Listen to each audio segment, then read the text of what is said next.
Welcome to your deep dive. Today we're going back in time to the late 1990s, We'll be exploring the world of Indigenous peoples. using the Indigenous World as our guide, That's right, a fascinating publication. from 1996-97. Published by the International Workgroup for Indigenous Affairs. Get ready for a whirlwind tour. Covering everything from Land rights to self-determination from the Arctic Circle all the way. to the rainforests of South America. You know, it's fascinating. What's that? Despite the diversity, geographically and culturally, There are these common threads connecting the experiences of Indigenous peoples. all across the globe. It really is remarkable. So let's dive in. Where should we start? Let's start with the Arctic. Okay, the Arctic. A development that was gaining momentum in the late 90s. Okay. International cooperation. Interesting. Specifically, the formation of the Arctic Council, Arctic Council. formed in 1996. What was the driving force behind that? Well, the Arctic Council brought together 8 Arctic states: Canada,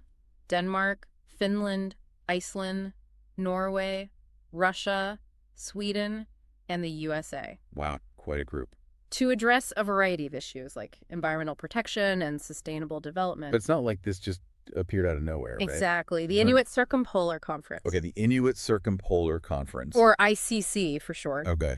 Representing Inuit from across the Arctic, had been advocating for international cooperation On Arctic issues. for years. So they were really laying the groundwork Absolutely. They were a driving force pushing for a unified approach. to the challenges facing the Arctic. And the creation of the Arctic Council. Was a testament to their efforts. Exactly. That's incredible. Shows what can happen when people come together with a shared vision. Definitely. Speaking of the Arctic, Yes. let's zoom in on Greenland. Okay, Greenland. Our sources mention some interesting insights into their economic situation. Yes, in the late 1990s, Greenland was heavily reliant on fisheries, I see. which made them quite vulnerable. To fluctuating market prices. Exactly.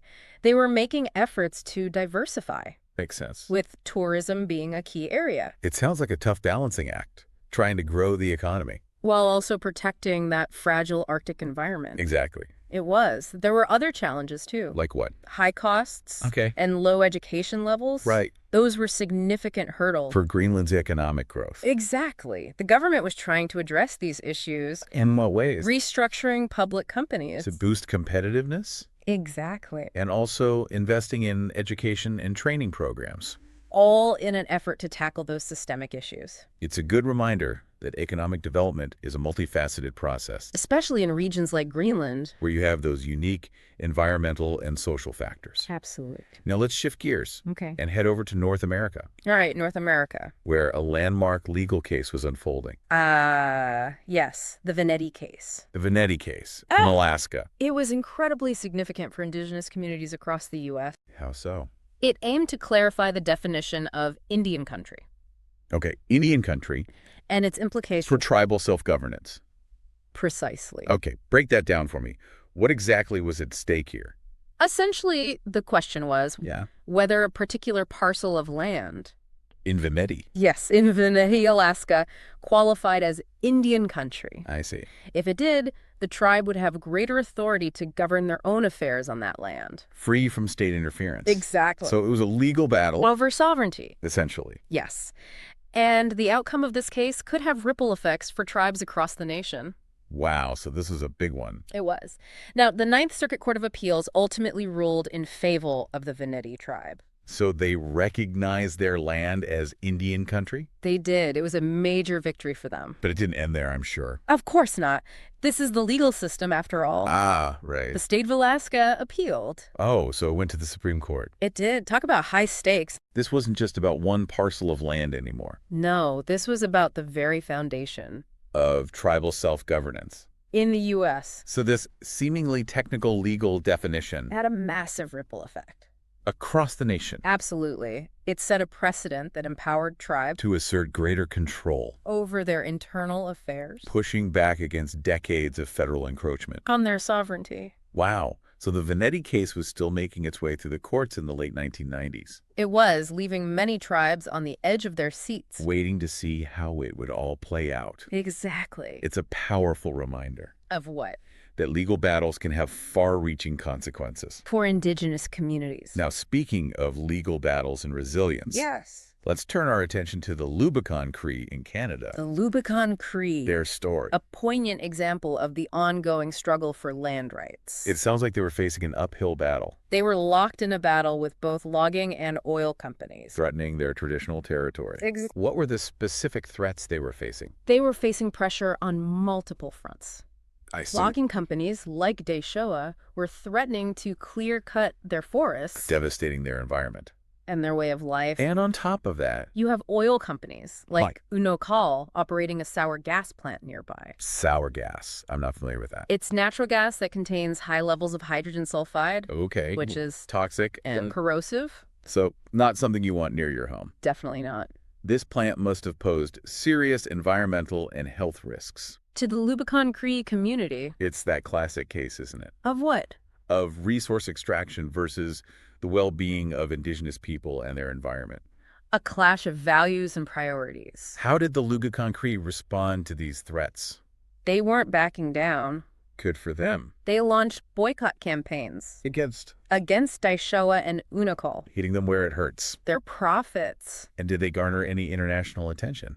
They did. They brought the world's eyes to their struggle. Wow. Taking on multinational corporations. It's a David and Goliath story for sure. It sounds like they had another layer of pressure to deal with, too. You're right, as if things weren't bad enough. What else was happening? Diamond exploration companies Oh, no. were starting to show interest in their territory. Adding insult to injury. So on top of the logging and the sour gas plant They had this potential for even more disruption. and environmentally damaging activities. It's heartbreaking to hear about the constant pressure But it's also incredibly inspiring to see their resilience. in the face of such powerful forces. Exactly. Speaking of resilience Yeah. and fighting for justice, Yes. let's talk about the ongoing efforts to free Leonard Peltier, Leonard Peltier, a Native American activist, imprisoned since the 1970s for the deaths of 2 FBI agents during a shootout. at Pine Ridge Reservation. His case was highly controversial, I remember hearing about it. with many believing he was wrongfully convicted. And demanding his release. Exactly. It was a major flashpoint. In the struggle for Indigenous rights, What kind of support did he have? it resonated with people globally. Re Groups from all corners of the world were advocating for his release organizing events and campaigns? to bring attention to his situation. You need The examples. Freedom Run. The Freedom Run, what was that? It was organized by the Leonard Peltier Defense Committee. Okay. It started in Auschwitz, Poland, symbolizing the fight against oppression. Wow, powerful imagery. And it ended Where? in Geneva, Switzerland, Okay. during a UN session. On Indigenous peoples. It brought incredible international attention to Peltier's case, Connecting the struggle for Indigenous rights. to a global fight for justice. Were there similar efforts in the U.S.? Absolutely. Activists like Dennis Banks and Floyd Red Crow Westerman Familiar names? were working tirelessly to bring Peltier home Organizing marches and rallies. and speaking out at every opportunity, urging the government to grant him clemency, It's clear that his case ignited a fire in many people. fueling their commitment to fighting for justice. And Indigenous rights. Exactly. Now, let's shift our focus to another group battling for their land. The Western Shoshone, The Western Shoshone, which was deeply rooted in protecting their sacred sites. from mining and development projects. Their ancestral lands, rich in gold and minerals, were a prime target for resource extraction. That's a familiar story, isn't it? Unfortunately, yes. The resources that are sacred to Indigenous people being viewed as commodities. By outside forces, How were the Western Shoshone resisting these intrusions? they were incredibly active, In what way? and they achieved a significant victory Tell me about it. at Rock Creek. Rock Creek. Oh, Through community activism and legal challenges, we were able to stop a dam project, that threaten. a spiritually and culturally vital area, That's a huge win. Shows what can be achieved when communities come together. and fight for what they believe in. But I'm guessing the fight wasn't over. Sadly, no. What else did they face? Mining companies remained active. Constantly testing the boundaries. The Dan sisters. Mary and Carrie Dan. Yes. They were at the forefront of this fight. What kind of challenges did they face? Legal challenges and harassment For their efforts to protect their land. and their way of life. I seem to recall a specific threat Yes. related to gold mining in their territory. You're thinking of the Carlin Trend, That's it. a massive gold deposit that runs right through Western Shoshone land. A constant reminder of their vulnerability. to exploitation. It wasn't just about the sacred sites themselves, right? Right. What were the broader impacts of these mining activities? The mining operations were depleting precious water resources Disrupting ecosystems and potentially contaminating the land. with harmful chemicals. It was a threat to their physical health, their cultural practices. Their very way of life. A stark example of how environmental protection And indigenous rights. are deeply intertwined. Absolutely. You can't have one without the other. Now, the Timbisha-Shoshone, Yes, the Timbisha they were fighting to maintain their presence in their ancestral home. within Death Valley National Park, Their case highlights the complex challenges faced by indigenous people. whose traditional lands happen to fall within the boundaries of national parks. They were caught in a tug-of-war. Between Their desire to maintain their cultural practices. and the park's regulations. Exactly. It sounds like a struggle to balance preservation. With their right to practice their traditions. What was their approach to resolving this? They had a unique approach. Tell me more. Instead of demanding complete separation, Okay. they developed a land restoration proposal. Oh, interesting. A blueprint for harmonious coexistence. Within the park. Precisely. What did that proposal entail? They identified specific areas within the park Okay. where they could engage in traditional activities, Oh, yes. gathering plants and managing natural resources. So they were saying, We can help manage this land. in a way that benefits both the park and our community. Exactly. A really forward-thinking approach. It moves beyond that us versus them mentality, And seeks a solution that benefits everyone involved. which is what we need more of Were other tribes facing similar challenges? in national parks. Yes. They weren't alone. They joined forces with others facing similar challenges. To form The Alliance to Protect Native Rights in National Parks. strength in numbers. It shows that even though these communities are geographically dispersed. They can come together to advocate for their shared rights and interests. Exactly. Now let's turn our attention to Mexico, Okay, Mexico, where the Zapatista Army of National Liberation or EZLN, was making headlines. in the late 1990s. They had burst onto the scene in 1994, right? That's right. With their uprising in Chiapas. This rebellion brought international attention, To the plight of indigenous peoples in Mexico specifically their demands for autonomy, and self-determination. They were challenging the Mexican government authority. demanding control over their own lands and resources. Were they engaged in any sort of dialogue with the government at that time? They were. Until- In 1996. Okay, 1996. They were involved in peace talks with the Mexican government, And these talks led to the San Andreas Accords a significant step towards recognizing indigenous rights. in Mexico. Precisely. What did these accords promise? The San Andreas Accords were pretty comprehensive. Give me some specifics. Provisions for indigenous communities to have control over their land and resources, Okay. and to participate in political decision-making. At various levels of government. Exactly. And to preserve their languages and cultures. It was all included. It sounds like a major breakthrough for indigenous rights. It was. Did these accords live up to their promise? Unfortunately, the implementation, Was far from smooth. the Mexican government Under President Zedillo, proposed a counterproposal. that significantly weakened the original agreement, The EZLN and other indigenous groups felt betrayed. and the peace talks broke down, It was a case of taking 2 steps forward. and then 1 step back. Exactly. How did things unfold after the peace talks collapsed? I'm curious to hear more about that. Tensions escalated. In what ways? There was a noticeable increase Increase in what? in militarization in Chiapas. Oh, no. The government deployed troops, To maintain order, ostensibly, yes, but many indigenous communities saw it as an attempt to intimidate and control them.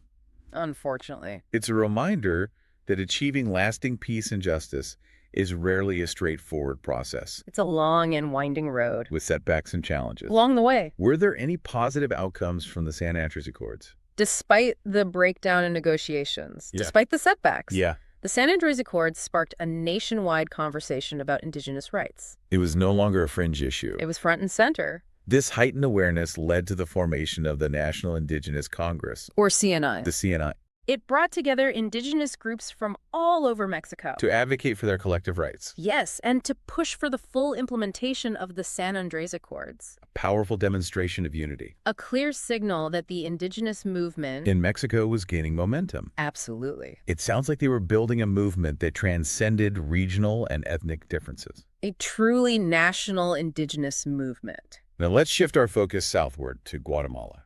Okay, Guatemala? Another peace process was underway. Guatemala had endured a brutal civil war for decades. Indigenous communities. Had borne the brunt of the violence. In 1996, there was a glimmer of hope. As the war officially ended. With the signing of peace accords. And what was remarkable about these accords? Yes. They included important provisions for indigenous rights. After so much bloodshed and suffering, to see indigenous rights being acknowledged. In the peace process. What were some of the key elements of these provisions? They addressed a wide range of issues. Okay. Things like land rights, bilingual education. Okay. And the recognition of indigenous languages and cultures. It sounds like a genuine effort.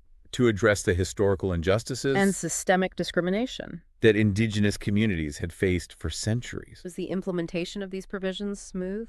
Unfortunately, it faced significant obstacles. Really? The government's commitment wavered. And there were bureaucratic hurdles. Making it difficult for indigenous communities to fully benefit from the accords. Even when good intentions are there. Putting them into practice can be a whole different story. What were some of the specific challenges they encountered? One of the biggest hurdles was the lack of government accountability. Makes sense. Indigenous groups led by Capec Mangio, the umbrella organization for Maya peoples. Okay. They were struggling to hold the government to its commitments. Exactly. They lacked resources. And faced bureaucratic roadblocks. It highlights the need for continued advocacy. Even after peace agreements are signed. Peace agreements are not a finish line. They're a starting point. And indigenous communities need to be empowered to hold their governments accountable. And to ensure that those promises of justice and equality are actually translated into tangible changes. It's a long and arduous journey, but indigenous communities are not giving up. They're continuing to fight for their rights, their cultures, and their future. Now, let's turn our attention to Panama. Okay, Panama. Another struggle for indigenous rights was unfolding. In Panama, the focus was on land rights. And recognition. Indigenous groups, particularly the Ngobi Bugle, were demanding the creation of their own comarca. Comarca. What's that? Or autonomous territory. Okay. They were also calling for the government to ratify ILO Convention 169. Remind me what ILO Convention 169 is all about. It's a big deal because it's an international treaty that specifically addresses the rights of indigenous and tribal peoples. I see. It sets standards for things like land rights, self-determination, cultural preservation, and consultation with indigenous communities on matters that affect them. So ratifying this convention would offer greater legal protection. For the Ngobi Bugle. How do they go about pushing for these demands? They didn't just sit back and wait. What do they do? They took their demands to the streets. In what way? They organized a massive march. From where to where? From their province all the way to Panama City. Wow. Thousands of people walking for days to make their voices heard. It was a powerful display of their determination to secure their rights. Did the government respond to their demands? The government did engage in dialogue, Then, but they ultimately failed to create the comarca. Or ratify ILO Convention 169?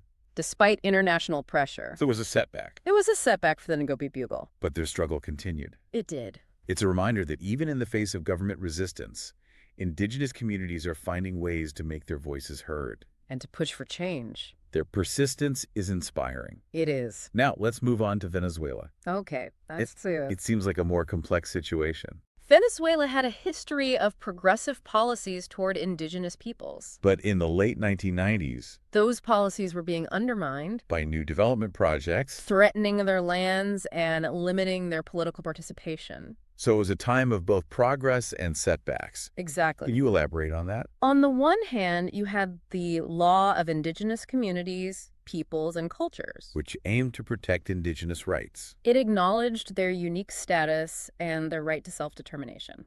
That sounds like a positive development. It was. But at the same time, yes, the government was pushing for projects. Like what? Like the Natural Resources Management Project, funded by the World Bank. Okay. This project prioritized economic development. Over indigenous concerns, Unfortunately, yes. leading to conflicts over land use and resource extraction, It's a classic dilemma. trying to balance economic development With environmental protection and indigenous rights. It seems like those competing interests were clashing in Venezuela. Hey, Was there anything else contributing to this tension? the government's approach to tourism development was also causing friction. How so? Indigenous communities were concerned about the lack of control. Over tourism activities within their territories, Yes. They saw their lands being exploited for profit often without their consent. or participation. Did indigenous communities have any legal recourse? Despite the challenges, Yeah. there were also some legal victories. Give me an example. For instance, the Supreme Court issued a landmark ruling. What did this ruling do? It recognized the special status of Amazonas state Which had significant implications. for the indigenous peoples who make up the majority of the state's population. What was the practical impact of this ruling? It prevented the division of Amazonas state into municipalities Which would have given non-indigenous groups more control. over indigenous territories. So it was a huge win, For indigenous self-governance. safeguarding their lands and their right to manage their own affairs. It's a powerful reminder that legal battles can be instrumental in protecting indigenous rights. Absolutely. It shows the importance of having strong legal frameworks in place. That recognize and uphold those rights. Now, let's shift our focus To where? to Colombia, Colombia. which was grappling with its own set of challenges In Colombia, violence was casting a dark shadow, over indigenous communities. particularly in the southwestern region. What was happening there? They were caught in the crossfire Between who? between latifundistas, Latifundistas. What are those? owners of large estates, Okay. and guerrilla groups, So these communities were facing threats. from both wealthy landowners and armed groups. That sounds incredibly dangerous. was. What were the latifundistas and the guerrilla groups fighting over? Control of land and resources. Leaving indigenous peoples incredibly vulnerable. To violence, displacement, and human rights abuses. That's a tragic situation. It was. Were there any efforts to protect these communities? Sadly, the state was failing to adequately protect indigenous peoples. In these conflict zones? Their rights were being violated with impunity, And what about legal proceedings?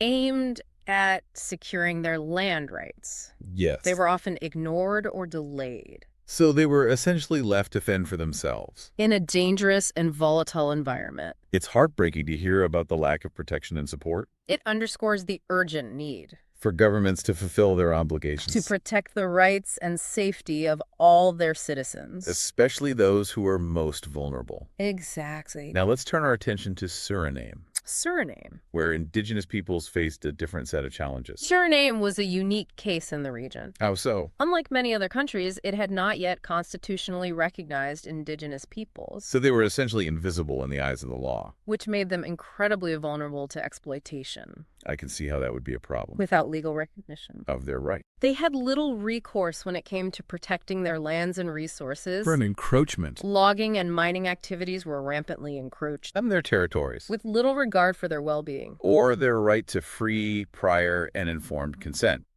It's a reminder that legal recognition is often the first step.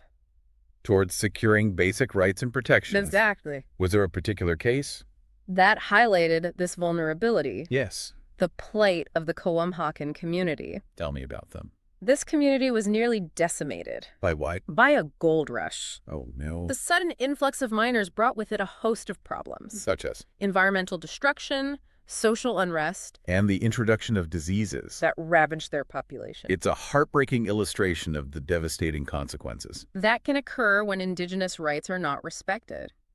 Now let's shift our focus to Ecuador, Okay, Ecuador. where the indigenous movement was taking a different approach. In Ecuador, the indigenous movement had reached a new level of sophistication. An organization, They had formed their own political party, Pachakutik, Pachakutik, and they were gaining traction. in the national political landscape, They had even achieved some electoral success. like winning seats in Congress. Exactly, and influencing policy decisions. So they were finally getting a seat at the table. They were. Was this a smooth transition to political power? While getting elected was a major accomplishment, Yeah. translating that electoral success into real change proved to be a challenge. What kind of challenges did they face? Internal divisions, Within the movement. and they were up against powerful political and economic forces Resisting their demands. for greater autonomy and control over resources. Even when marginalized groups gain a foothold in the political system. They often face an uphill battle. What were some of the specific obstacles they faced? One of the main challenges Yes. was navigating the complexities of the political system. It's a delicate balancing act. Trying to maintain their principles while also being pragmatic and effective.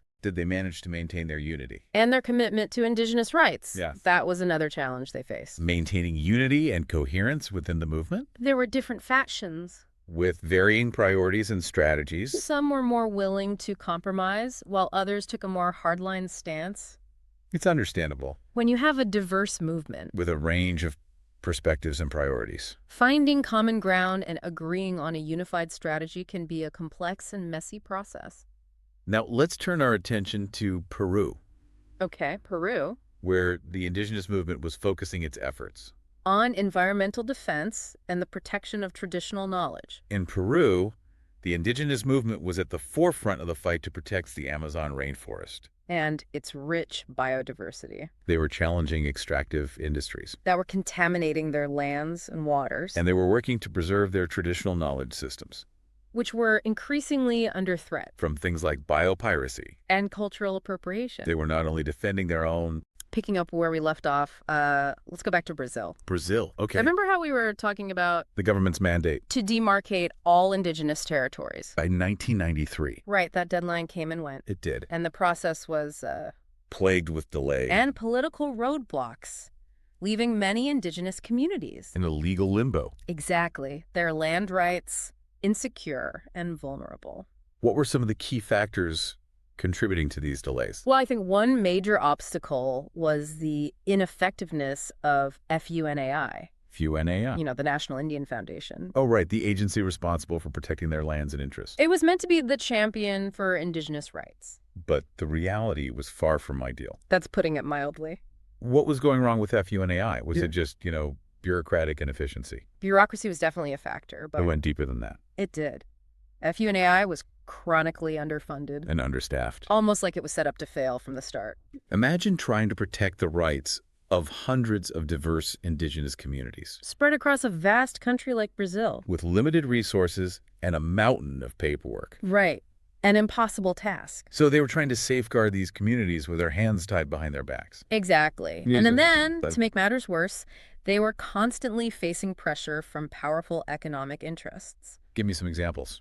Mining companies eager to extract resources, logging companies eyeing those vast forests, And agricultural businesses looking to expand their operations. all of them with strong political connections. I see. So not only was FUNI under-resourced, They also had to contend with these powerful forces working against them. it sounds like a David and Goliath situation. It often felt like an uphill battle. But despite these challenges, There were glimmers of hope. really, Some indigenous communities weren't content to just sit back and wait for the government to act. good for them. They started taking matters into their own hands. What were they doing? Well, in some cases, communities formed their own security forces. Their own security forces. Essentially, indigenous rangers patrolling their lands to deter illegal loggers, miners, or land grabbers. Wow, so they were putting themselves on the front lines. It was a risky move, but they felt they had no other choice, They were determined to protect their ancestral lands. even if it meant putting themselves in harm's way. That's incredible. Yeah. It's a testament to their courage. And their deep connection to their land. They weren't just going to stand by and watch their heritage be destroyed. Absolutely not.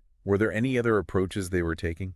Many communities realized that they needed to create their own sustainable economic opportunities, Okay, makes sense. ways to generate income while preserving their traditional way of life. Give me some examples. Sure. Some turned to ecotourism, Ecotourism. inviting visitors to experience their culture and the natural beauty of their lands in a responsible and sustainable manner. Art. Others focused on producing and marketing traditional handicrafts Oh yeah, tapping into that growing global market. for unique and ethically sourced goods.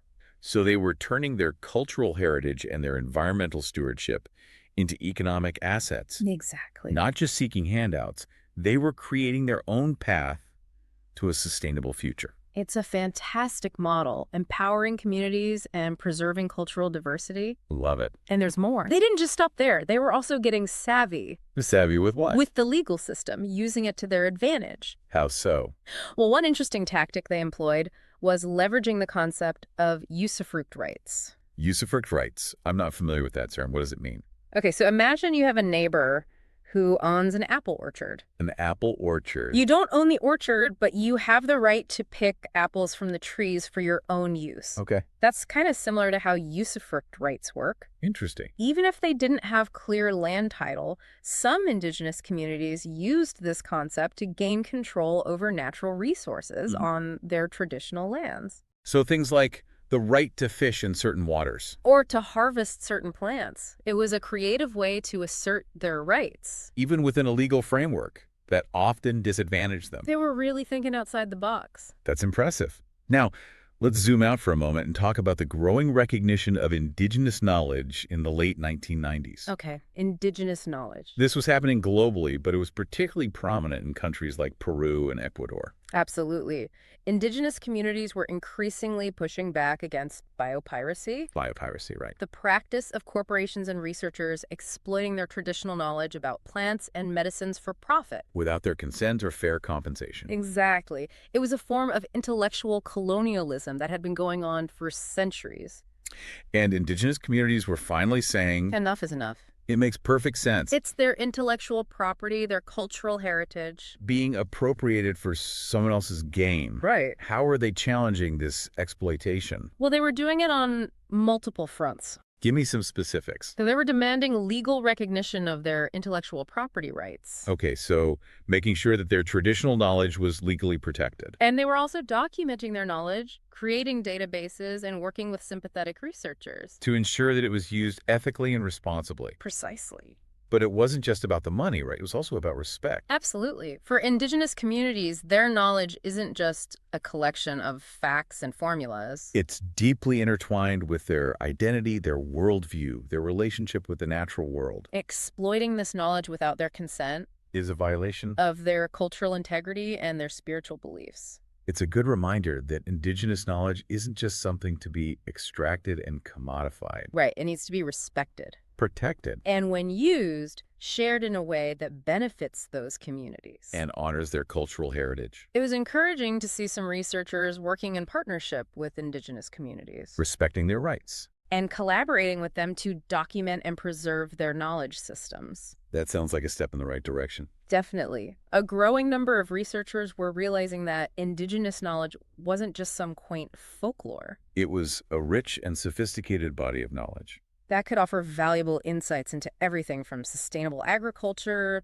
to medicine. And by working collaboratively with mutual respect and understanding, They could bridge the gap between Western science and indigenous knowledge systems creating a more holistic and inclusive approach. to knowledge creation and sharing. Sounds like a win-win situation. It is. Right. Western science benefits from the insights of indigenous knowledge, and indigenous communities gain recognition and control over their intellectual property. It's great to see those kinds of partnerships developing. It is. Now, let's shift gears a bit and talk about the strides indigenous communities were making in political participation during this era. Okay, political participation. We've already touched on some examples, like the Pachakutik Party in Ecuador. Right, Pachacut. But they weren't alone.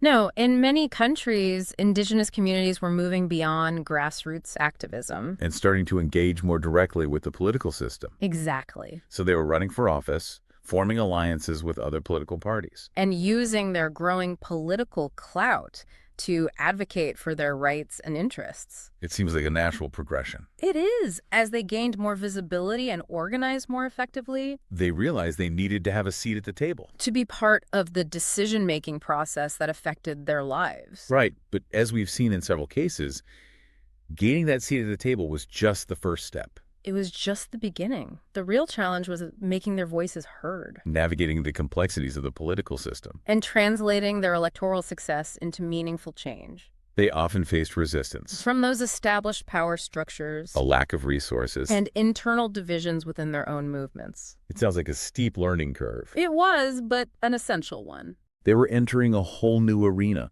with its own rules and its own power dynamics. It was a whole new world for them. What were some of the key lessons they learned along the way? One key lesson was the importance of building alliances, Alliances with who? both within their own communities and with other groups who shared their values and goals. So they realized that they couldn't achieve their objectives in isolation.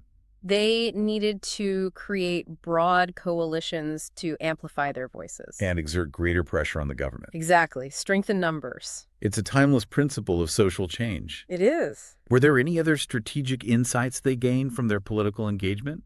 They also learned the importance of being strategic. And pragmatic. Exactly. They couldn't just stick to their ideals and refuse to compromise. They had to learn how to work within the system. To negotiate. To make concessions when necessary. And to pick their battles wisely. It was a delicate balancing act. Trying to advance their agenda. While also maintaining their integrity and their commitment to their core principles. Sounds like a tough balancing act. It was, but they were getting better at it. Now, let's zoom out a bit and talk about the broader context of Indigenous rights in the late 1990s. Okay, the broader context. This was a period of growing international recognition of Indigenous rights, wasn't it?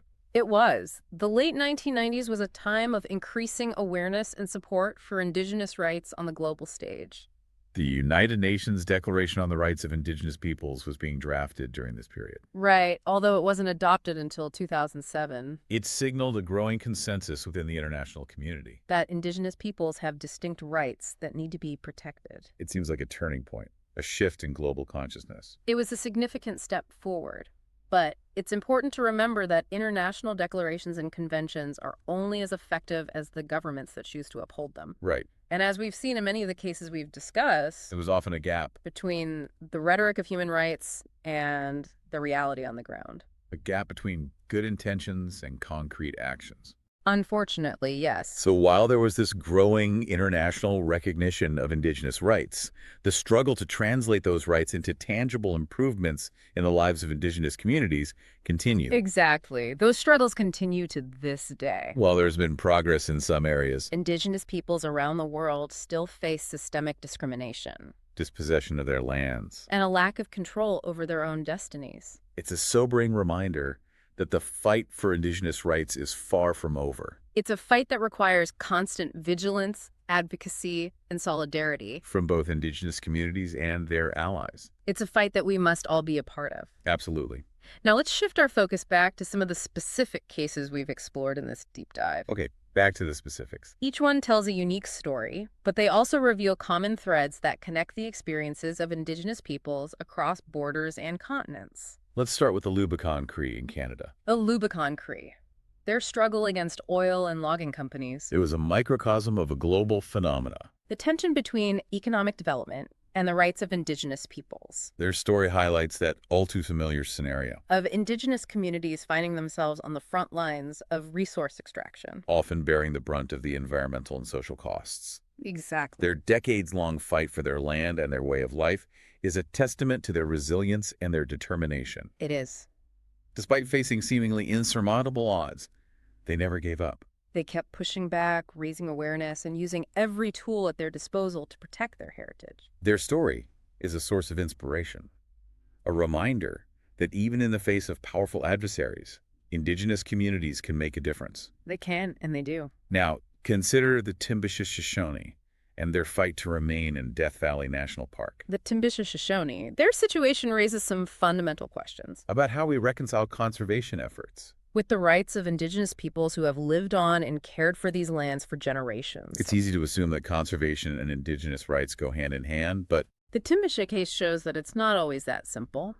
their land restoration proposal was a brilliant example of how Indigenous knowledge can be used to enhance conservation efforts. While also respecting their cultural practices. They weren't just asking to be left alone. Right. They were proposing a way to actively participate in the management of the park's resources. It's a model for a more collaborative and inclusive approach to conservation. One that recognizes the valuable role Indigenous communities can play in protecting biodiversity and managing ecosystems. Their story reminds us that conservation efforts should not come at the expense of Indigenous rights. Instead, they should be seen as partners and allies in the fight to protect the natural world. And what about the Zapatistas in Mexico? Ah, the Zapatistas. Their uprising in Chiapas and the subsequent peace talks really brought the issue of Indigenous autonomy to the forefront. Of the national conversation. They tapped into a deep well of frustration and discontent. among indigenous communities throughout Mexico. who felt marginalized, ignored, and exploited by the government and the dominant society.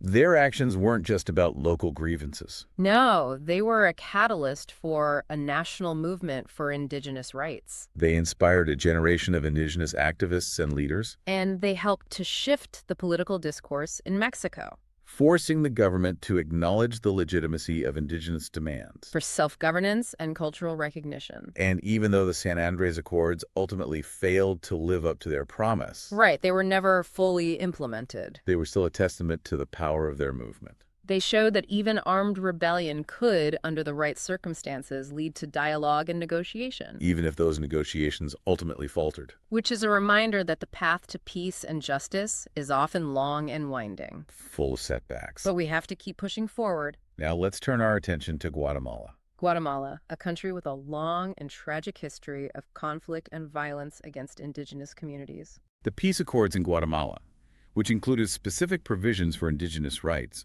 were seen as a major step towards reconciliation and healing. After decades of brutal civil war, it was a glimmer of hope. A promise of a more just and equitable future. But as we saw, the journey from peace accords to genuine peace and justice is a long and arduous one. The implementation of those accords was uneven. And indigenous communities continued to face discrimination and a lack of access to basic services and opportunities. Their story reminds us that the fight for indigenous rights doesn't end with the signing of peace agreements. It requires ongoing vigilance, advocacy, and a commitment to holding governments accountable for their promises And it requires addressing the root causes of inequality and discrimination. that continue to marginalize indigenous communities even in times of peace. Now let's shift our focus to Panama, Okay, Panama. where the Ngobi Bugle were demanding recognition of their land rights and the creation of their own autonomous territory. The Ngobi Bugles struggled to create their own comarca, Was a testament to their determination to control their own destiny. to govern their own lands and resources, and to preserve their cultural traditions in the face of assimilation and encroachment. From the dominant society. Exactly. Their willingness to march for days to make their voices heard in the halls of power is truly inspiring. They refused to be silenced or ignored, And they were able to garner international attention, and pressure the government to engage in dialogue. even if those dialogues didn't always produce the desired results. Now, let's talk about Venezuela, a country that, at least on paper, had a history of progressive policies towards indigenous peoples. Venezuela, it's a good example of the tension that can exist between a government's stated policies and the reality on the ground. Right, because those progressive policies were being tested. By the pressures of economic development and resource extraction. Venezuela's experience highlights the inherent tension between economic development and indigenous rights. Even though they had enacted laws to protect indigenous communities, Those laws were often undermined by the drive to exploit natural resources. particularly oil, which was the lifeblood of the Venezuelan economy, It's that age-old dilemma trying to balance economic growth. with environmental protection and the rights of indigenous peoples, It often feels like a zero-sum game. where someone has to lose out. And too often, it's the indigenous communities who pay the price. They're the ones who are displaced from their lands, whose livelihoods are disrupted, and whose cultures are threatened. By the relentless pursuit of profit. It's a cautionary tale, a reminder that even in countries with progressive policies, the struggle for indigenous rights is far from over. Eternal vigilance is required. Now, let's turn our attention to Colombia. Colombia, a country where indigenous communities were caught in a complex web of violence and displacement. Often victims of the ongoing conflict between armed groups and the state. The situation in Colombia was particularly tragic. They were often targeted for violence, intimidation, and forced displacement, simply for living on lands that were coveted by armed groups. Or that were deemed strategically important.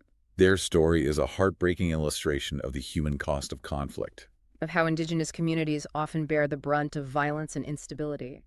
It's a reminder that peace and security are essential preconditions for the enjoyment of indigenous rights. Without peace, it's impossible for them to thrive and to exercise their self-determination. Their struggle for survival was inextricably linked to the broader struggle for peace in Colombia, And it's a struggle that continues to this day. even after the signing of peace accords. The underlying issues of land rights, inequality, and the marginalization of indigenous communities persist, creating an environment where violence and conflict can easily reignite. It underscores the need for a holistic approach to peace building.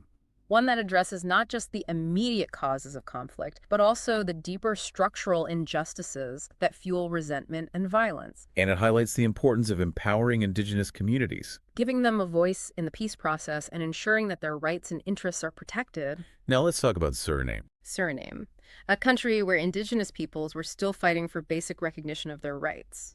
They had no legal recourse when their lands were encroached upon by logging and mining companies. And their cultural traditions were often dismissed as backward or irrelevant. Their situation is a stark reminder that the fight for Indigenous rights often starts with the most fundamental demands. For recognition, for respect, and for a seat at the table. Without those basic building blocks, it's impossible to move forward and to secure their land rights, their cultural heritage, and their right to self-determination. Their story is a testament to the power of persistence, of refusing to be silenced or ignored. They continue to organize, to raise awareness, and to pressure the government to acknowledge their rights and to include them in the national conversation. It's a fight that continues to this day. A fight for dignity, for justice, and for a future where their voices are heard and their contributions to society are valued. We should all be supporting them in that fight. Now let's talk about Ecuador. Ecuador, where the indigenous movement had made significant strides in the political arena. Forming their own political party and winning seats in Congress. The rise of the Pachakutik Party in Ecuador was a beacon of hope for indigenous communities across the Americas. It showed that they could organize effectively, mobilize voters, and challenge the dominance of traditional political parties. They were no longer content to be on the sidelines. They were stepping into the arena and demanding a voice in shaping their country's future. But as we've seen, the road from electoral success to genuine political power is a long and winding one. It's never a straight line. What were some of the challenges they faced in translating their gains into meaningful change? One challenge was navigating the complexities of the political system. Learning the art of compromise and building alliances with other political forces. It was a new terrain for them, and they had to adapt quickly to the realities of power politics. It sounds like a steep learning curve. Did they manage to maintain their unity and their commitment to their core principles while engaging in this political maneuvering? Maintaining unity within a diverse and dynamic movement like Pachakutik was no easy feat. There were internal debates and disagreements about strategy, about how much compromise was acceptable. And about how to balance their commitment to indigenous rights with the need to address broader national concerns. It's a tension that many social movements face. Trying to stay true to their core values while also engaging with the messy realities of politics. How do they navigate that tension? It was an ongoing process of negotiation and adaptation. So they had to learn to pick their battles, to prioritize certain issues over others. And to find common ground with potential allies, even if those allies didn't always share their exact vision for the future. It sounds like they were playing a long game, recognizing that achieving their goals would require patience, persistence, and a willingness to adapt to changing circumstances. Exactly. Now, let's talk about Peru, where the indigenous movement was playing a crucial role in protecting the environment and defending their traditional knowledge. The indigenous movement in Peru was a powerful force for environmental protection and cultural preservation. They were on the front lines of the fight against deforestation, mining, and oil extraction, recognizing that the destruction of the Amazon rainforest was not just an environmental catastrophe, but also a threat to their very survival as indigenous peoples. They understood that their fate was inextricably linked to the fate of the rainforest. They weren't just fighting for their own livelihoods. They were fighting for the future of the planet. And their knowledge of the rainforest, their deep understanding of its ecosystems and its biodiversity, was invaluable in this fight. They were able to challenge the destructive practices of extractive industries and to offer alternative models for sustainable development that respected the delicate balance of nature. Their struggle to protect the rainforest was also a struggle to protect their cultural heritage. Absolutely. How are they addressing the threat of biopiracy, the theft of their traditional knowledge about plants and medicines? They were working on multiple fronts to combat biopiracy. Like documenting their traditional knowledge, creating databases, collaborating with sympathetic researchers to ensure that their intellectual property rights were protected. Okay. They were also lobbying the government to enact laws that would prevent the exploitation of their knowledge without their consent or compensation. It was a battle for control, for the right to decide how their knowledge was used and who benefited from it. Exact. They were reclaiming their intellectual heritage, asserting their sovereignty over their knowledge systems. It was a fight for cultural survival as much as it was a fight for economic justice. Now, let's turn our attention to Bolivia, a country where indigenous peoples were making strides in local governance, Okay, Bolivia. gaining a foothold in municipal governments. The law of popular participation in Bolivia was a groundbreaking piece of legislation. It opened up new avenues for indigenous participation in local government. Indigenous people were being elected to positions of power, giving them a direct voice in the decisions that affected their communities. So it was a significant step towards realizing their right to self-determination. It was a major shift in power dynamics, empowering indigenous communities to shape their own destinies. But it was also a challenging transition, right? It was. Many of these newly elected indigenous officials faced discrimination A lack of resources. and a political system that was often resistant to change. They had to learn the ropes quickly, to navigate the complexities of bureaucracy, and to build alliances with other progressive forces within the government. It sounds like they were pioneers, breaking new ground and creating a path for future generations of indigenous leaders. Exactly. Their experiences were invaluable both for the progress they made and for the lessons they learned along the way, They showed that indigenous peoples could effectively govern. and that their perspectives and values could enrich the political process. They also demonstrated the need for continued support and capacity building. To ensure that indigenous leaders had the resources and the skills to effectively govern. Their story is a reminder that the fight for indigenous rights is not just about securing legal protections or winning elections. It's also about building the capacity of indigenous communities to govern themselves and to shape their own future. And it's about creating a more inclusive and equitable society where all voices are heard and all cultures are respected. That's the ultimate goal.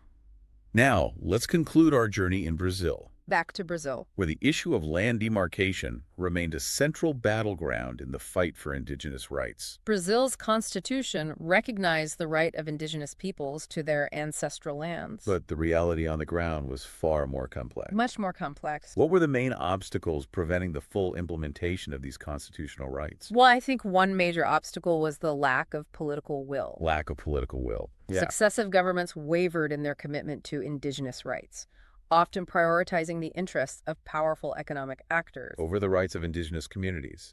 They dragged their feet on demarcating indigenous territories, leaving those communities vulnerable to land invasions, deforestation, and the exploitation of their resources. It sounds like a classic case of short-term economic interests, trumping long-term sustainability and social justice. It often is. Was there anything else contributing to this impasse? The ineffectiveness of FUNAI, the government agency responsible for Indigenous Affairs, was another major factor. Right, FUNAI. Despite its mandate to protect Indigenous rights. It was chronically underfunded, understaffed, and often riddled with corruption. It lacked the resources, the personnel, and the political clout to effectively carry out its mission. It's like they were set up to fail. And their failure had real consequences for indigenous communities. Without effective government support. They were left to fend for themselves against powerful forces that sought to exploit their lands and resources. They faced an uphill battle, often resorting to direct action and legal challenges to defend their rights. It was an ongoing struggle. And even when they did manage to secure legal recognition of their land rights, the battle wasn't over. No, not at all. They often faced ongoing challenges in asserting their control over those lands. And in managing them according to their own values and traditions. The issue of how indigenous territories should be administered was a constant source of tension and debate. It was. Some argued that indigenous communities should have complete autonomy, free from government interference. Others advocated for a more collaborative approach, with the government providing support and guidance while respecting indigenous self-determination. It's a complex issue, isn't it? It is, trying to find that balance. Balancing the need for indigenous self-governance with the government's responsibility to ensure sustainable development and to protect the interests of all its citizens. It's a delicate balancing act. It is, and there's no one-size-fits-all solution. Each situation is unique. It requires a nuanced approach that takes into account the specific circumstances of each indigenous community and their relationship with the surrounding society. It's clear that the fight for indigenous rights in Brazil, as in many other countries, is a multifaceted and ongoing struggle. It is. It's a struggle for land, for resources, for cultural survival. And ultimately, for the right to determine their own future. Their stories are a testament to their resilience, their creativity, and their unwavering commitment to their heritage. They are truly inspiring. And they serve as a call to action for all of us to stand in solidarity with them, to amplify their voices, and to support their struggle for a more just and equitable world. Because their fight is our fight. And their future is intimately connected to our own. We're all in this together. Wow, what a journey this deep dive has been. It really has. We've covered so much ground. From the Arctic to the Amazon. From courtrooms to protests. From ancient traditions. The cutting-edge political strategy. It's amazing, isn't it? It is. How indigenous communities around the world are facing such diverse challenges. Yet they are all connected. By this common thread. The fight for survival. For recognition. For the right to determine their own future. What's really striking is What's that? That it's not just about preserving the past. Right. It's about shaping the future. Exactly. These communities are not just clinging to tradition. They are innovating, adapting, finding new ways to thrive in a rapidly changing world. They are incredibly resilient. They are. Think about the Timisha Shoshone. Their land restoration proposal. A perfect example of how they're blending traditional knowledge with modern conservation practices. To create a sustainable future. For themselves and their environment. It's a model that we could all learn from, wouldn't you say? I think so, yes. Finding ways to bridge that gap between tradition and modernity. Between indigenous knowledge and Western science. Absolutely. And it's not just about environmental sustainability. Right. It's about cultural sustainability. Preserving their languages, their stories, their values. Their ways of life. In a world that's constantly trying to homogenize and assimilate. Exactly. So as we wrap up this deep dive, what are some of the key takeaways? What do we want our listener to walk away with? That is the question. Well, I think it's crucial to remember that indigenous peoples are not a monolithic group. They're incredibly diverse, with their own unique histories, cultures, and perspectives. It's dangerous to generalize. About indigenous people. As if they are all the same. We need to recognize and celebrate that diversity. Appreciating the richness and complexity of their cultures and their experiences. Exactly. I think it's also important to remember that indigenous rights are human rights. They are not special privileges or favors granted by government. They are fundamental rights enshrined in international law. And they deserve to be protected and upheld. Unfortunately, as we've seen in so many of these cases, those rights are often violated. Indigenous communities around the world are facing threats to their lands, their cultures, their livelihoods, even their very existence. It's a harsh reality, but there's another side to that coin. What's that? Indigenous peoples are not just victims. You're absolutely right. They're resilient, resourceful, and determined to protect their rights and their way of life. We've seen so many examples of their strength and ingenuity in this deep dive. Like what?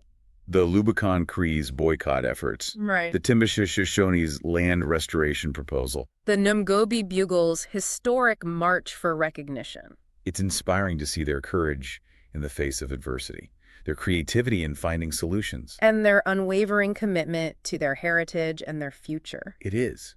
And it's a reminder that we all have a role to play in supporting their struggles. It's not just about donating to charities or signing petitions. It's about educating ourselves. Listening to their voices. Amplifying their stories. And challenging the systems and structures that perpetuate their marginalization. It's about recognizing that their fight is our fight. Their struggle for justice and equality is interconnected with our own.